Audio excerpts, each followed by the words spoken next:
Welcome to a live episode of Surviving the Survivor. We bring you the best guests in all of true crime. Don't forget to subscribe and smash that like button. Here's your host, Emmy Award-winning broadcaster, Joel Waldman. What's up, STS Nation, and welcome to this special recorded episode of Surviving the Survivor. It is the show that brings you the very best guests in all of true crime, coming to you tonight from New York, LaGuardia Airport, to be specific, where I just landed a short time ago.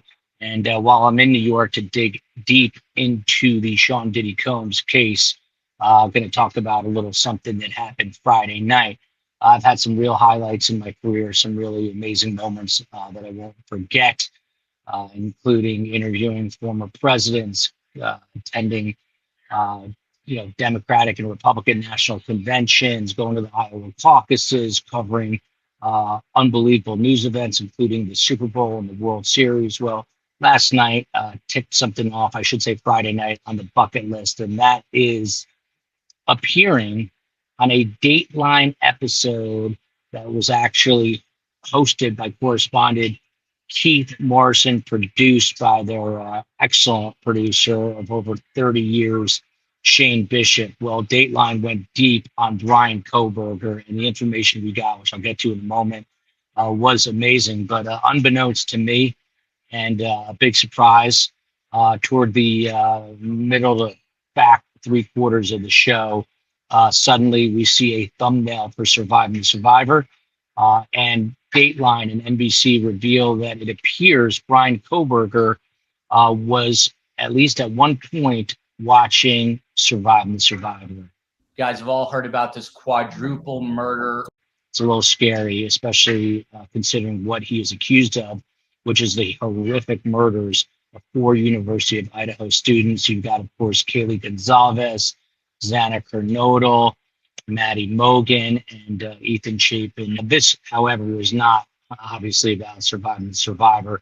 This was about a man who's accused of literally slaughtering 4 innocent victims, 3 female, 1 male, who hadn't even gotten into the prime of their lives in Moscow, Idaho, back in November 13th, to be precise, of 2022. And that case has been winding through the court system. And we learned quite a bit about what was happening. We learned from Dateline that Bryan Kohberger was spiraling in the weeks before the murders, that he was actually failing as a teaching assistant at Washington State University, where he was a PhD candidate in criminology, that he was even lashing out at students and getting warned by faculty. We learned that he even had a female friend there that was interested in him, and he apparently showed no interest. He showed no interest in her. She was a student abroad from Asia, visiting and going to school here in the United States. And it's probably a good thing for her that they did not intimately cross paths, although even at one point she had him setting up a security system within her apartment after she feared she was broken into. And a lot of people believe that that suspect was none other than Bryan Kohberger. But we also learned that he was obsessively scrolling Instagram in the days leading up to these murders, that he was saving photos of women, a lot of women, in a lot of bikinis in different states of undress by the pool. And he was saving those pictures and looking at them and apparently savoring them as well. Women from both Washington State University and the University of Idaho. At one point, we learned that he was actually invited to a pool party where he met a DJ there. That DJ described Bryan as being really awkward. At one point, he's talking to a married woman, Bryan Kohberger is, and she tries to rebuff his apparent advances and sort of puts it off onto her husband, who comes by.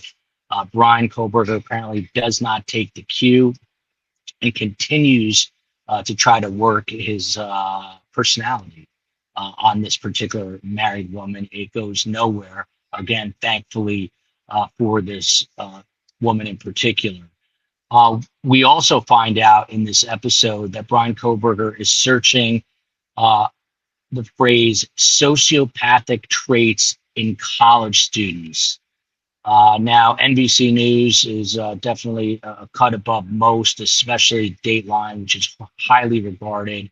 I have full confidence in their reporting that this is corroborated by second and third and even more sources at some point.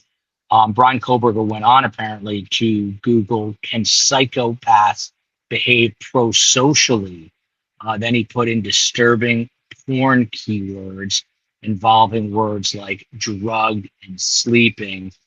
And then the kicker to all this, at least one of them, is that his phone, Bryan Kohberger's phone, connects to a cell tower near the King Road home where Kaylee Goncalves, Madison Mogen, Xana Kernodle, and Ethan Chapin were murdered. And it connects 23 different times, all at night. So you've got that.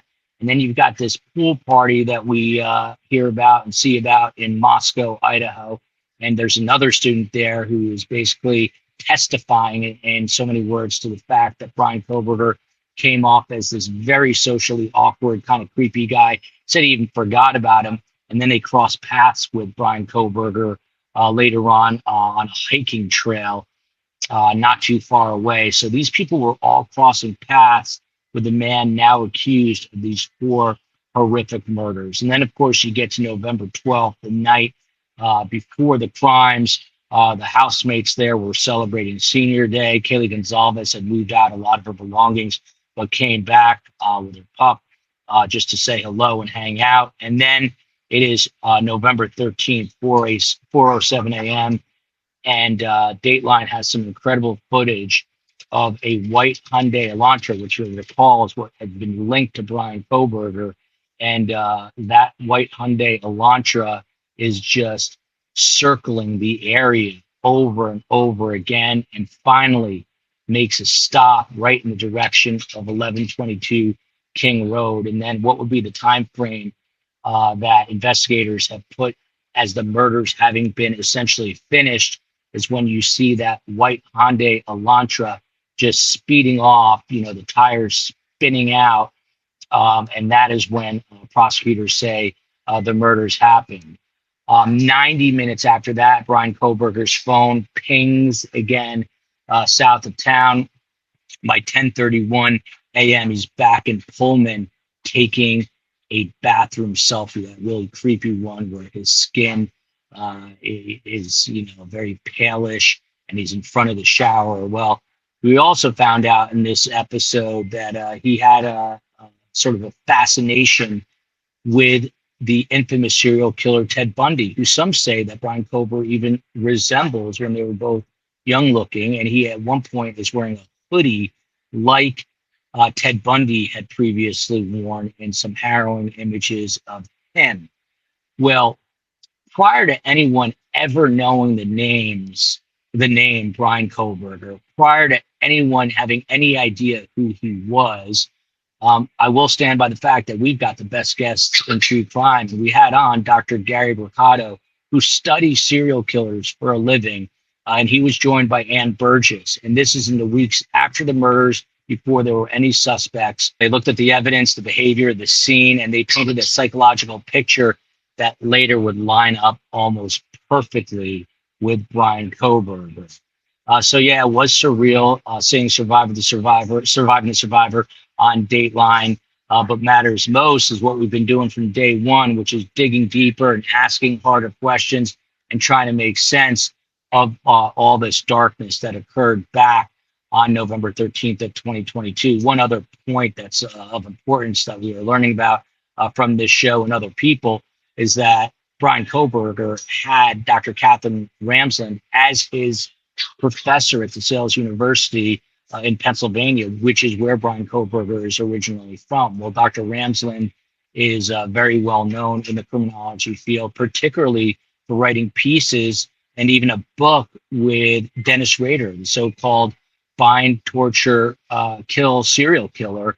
And perhaps one of the motives for these killings, some are saying, was to actually impress Dr. Catherine Ramsland. She has not publicly commented on any of this in recent years or weeks, other than to say that she has not been helping this family, that she has stayed, kept her distance from this case. But we do know that obviously that this is her world of expertise and something that she must be extremely interested in. So kudos to Dateline, an absolutely amazing show on Friday night. I spoke to Kevin Fixler, by the way, who is the reporter of record, now the 3-time reporter of the year in Idaho. He was telling me he feels the show could be an issue as far as the gag order goes, because some law enforcement personnel probably or could have maybe said a little too much to Dateline, the media entity, but of course it is the job of Dateline to try to extract as much information as they possibly could. And again, hats off to Keith Morrison. There's no one better in terms of writing or telling a story than Keith Morrison, and of course his amazing producer, Shane Bishop, and all the other people it takes to put on an extraordinary show like the one that we saw Friday night. And thanks again for including Surviving Survivor. Love you, America. I'm headed downtown now to Diddyland, and we will have live shows for you all week. Love you, America. See you soon.